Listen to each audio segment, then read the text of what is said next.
I write all my scores by hand. Apparently that's something you have to specify if you're a composer in 2025. I had a comment on the YouTube channel the other day asking me if I used AI for arrangements or writing the parts. No, no, absolutely not. And I'm actually going to take you through step by step what it actually looks like to write a score by hand in this day and age. Actually, it's probably a bit outdated because I don't have like some of the fancier technology. So this is actually what it's like to write a score in like the 2010s. So this is the score for my song Diamonds, sung by Lulu White. I arranged it for a jazz band-ish style since she is a figure in New Orleans history.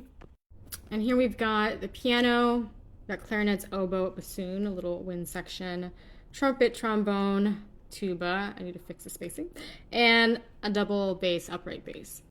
So here's where the clarinets come in. I'm going to do a little demo on this part. I am going to delete what is there so I can redo it. And what I'm going to do is I'm going to go over to this menu. I'm going to click the note value that I need. And I am going slower because I'm holding a camera with one hand. It makes me go a little slower, but also going slower so you can see it. And then I want a quarter note. So I go and get the quarter note. Oh my God, where's my cursor? Da-da, that's not right. And put the next one. And I literally do that for everything. Now there are some shortcuts I can use on the keyboard to, for example, I quickly turn a quarter note into an eighth note. So it's not like this slow, but that's the general idea. To get a dynamic, and that's this thing. Let's delete what's here. I go up to this tool, the dynamics tool. I click where I want, where I want the dynamic to go. Pick the dynamic. With this. And then from here I can move it around. This is actually really hard to do holding the camera. Move it around. For musical expression tool, I like crescendos, decrescendos. And I delete what's there. I go to this music expression tool. It looks like a little crescendo. And then it gives me this menu over here. So I can pick what I want. I'm going to pick the crescendo. It's already selected.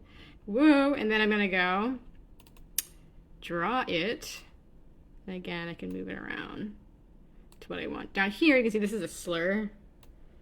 So if I want a slur to go over, click the slur tool and drag. Make a slur. If I want to hear it played back, I can do that. I can just solo it, and we're going to press play, and we're going to hear what it sounds like.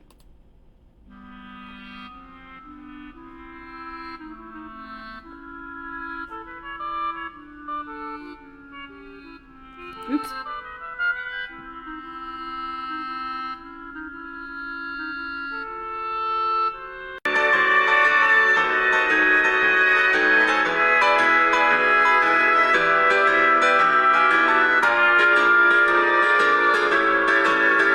Is it time consuming? Honestly, no, not really. I was again going kind of slow because I was holding the camera in one hand, and I was also trying to go slow to show you what I was doing. But I've done it long enough where I'm pretty fast with it, especially when I use like the key shortcuts on the keyboard. And also, I know it sounds crazy, but I like composing. That is kind of the work. That is kind of the fun part. That is why I do this. So much of your job when you're writing music is like so much like admin stuff, social media stuff. But like every now and then you get to actually sit down and like actually compose like the thing that you want to do.